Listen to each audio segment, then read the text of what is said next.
Bonjour bien-aimés et bienvenue à notre programme de Connect pour être. Et si aujourd'hui on parlait de liberté, la liberté, sommes-nous libres? Sommes-nous réellement libres? Alors, on parle souvent du libre arbitre. Est-ce que l'homme est véritablement libre de faire ou de ne pas faire? Est-ce que c'est de façon libre que je fais, que je fonce, que je décide d'aller ou à ne pas aller, de faire du bien ou de ne pas faire du bien?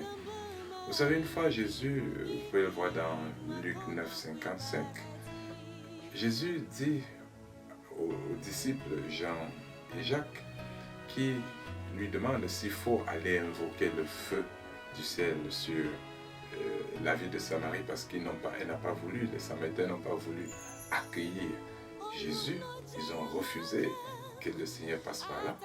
Alors, Jésus dit à Jean et Jacques, les fils de tonnerre comme on les appelait, vous ne savez de quel esprit vous êtes animés. L'esprit qui nous anime quand nous posons un acte.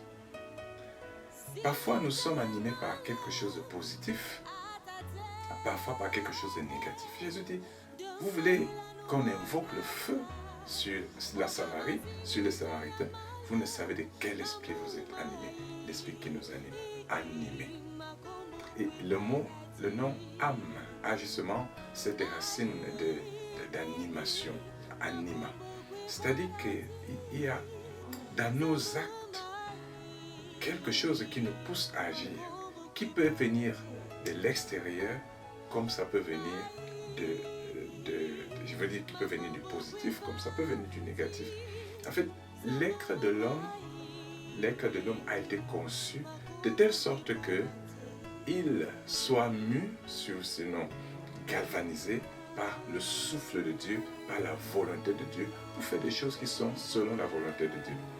Mais à un moment, cet être-là est plutôt galvanisé par une autre force, un autre esprit qui le pousse à agir non plus selon le plan de Dieu, mais selon la volonté de cet être-là, un être déchu, une créature déchue, qu'on appelle Satan. Et c'est là tout le problème de l'être humain. Et c'est là tout le problème de la question de la liberté de l'humanité. L'homme est-il réellement libre? Quand tu poses un acte, est-ce que tu t'es souvent posé la question, qu'est-ce qui me pousse à agir? Lorsque quelqu'un se lève et pompe un discours, quel est l'esprit qui l'anime? Lorsque quelqu'un se lève et insulte un frère, insulte une sœur, et quel est l'esprit qui l'anime? Quand tu te lèves pour faire du bien, tu t'assois et puis quelque chose te vient à l'esprit, il faut que j'aide tel. Il faut que je fasse du bien à tel. Il faut que je pense à comment venir en aide à tel frère, à telle sœur, en parent. Qu'est-ce qui te pousse à cela? Bien-aimé, Jésus dit, ça nous le voyons dans Jean chapitre 8, le verset 34 à 36, il dit, lorsque les pharisiens, les juifs lui disent, ils sont libres, ils sont fils. Alors Jésus le dit, vous êtes des esclaves. Parce que toute personne qui se livre à l'esclavage est esclave. Toute personne qui se livre au péché, je veux dire, est esclave. Et donc, sous l'emprise du péché, qui est je vais dire ça comme ça pour être un peu dans les termes de l'heure, toute personne qui se livre au péché est un peu comme une personne qui porte en elle une puce, la puce du mal. C'est-à-dire, le péché diffuse dans la pensée, il diffuse dans l'âme, il diffuse dans le corps ces pulsions qui poussent à faire ce qui n'est pas bien. Et le péché rend donc l'homme esclave de ses pensées, de ses aspirations. Quelque part, Dieu dit à Caïn, voici le péché est tapis dans l'ombre, il désire de saisir. Donc le péché s'est saisi de l'homme et il lui communique ses aspirations. Et Les hommes qui ne sont pas habités par l'Esprit de Dieu sont donc esclaves, c'est-à-dire ils font selon le mal, ils font selon les pulsions que Satan insuffle dans le cœur. Regardez les foules. Les foules, quand les gens agissent en foule, je regarde. Je dis, mais est-ce qu'ils sont conscients qu'ils sont sous une emprise? Les foules sont généralement sous l'emprise des forces, des pulsions qui sont contrôlées, parfois à distance, et qui les poussent à agir. La liberté. Un homme, une personne, tout être humain a été créé pour être libre. Et notre véritable liberté, c'est-à-dire notre véritable état, consiste à être selon que Dieu nous a créés. La véritable liberté, c'est être selon ce que le Créateur a voulu que tu sois. C'est-à-dire un homme libre d'aimer Dieu. Un homme libre de faire selon la volonté de Dieu. Un homme libre de s'accomplir. Est-ce que je peux dire non au mal? Est-ce que je peux dire non au péché? Est-ce que je peux dire non à la convoitise? Est-ce que je peux dire non à la séduction? Est-ce que je peux dire non à l'alcool, au sexe? Est-ce que je peux dire non à la haine? Vous voyez, je m'arrête à ces quelques exemples-là.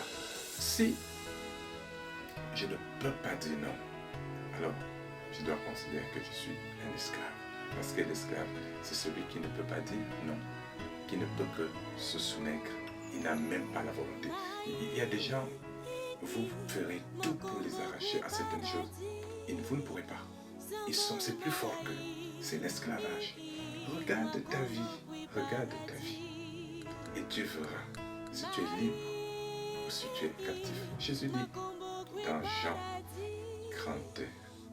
8, 36, si le Fils ne vous a franchi, vous ne serez réellement libre.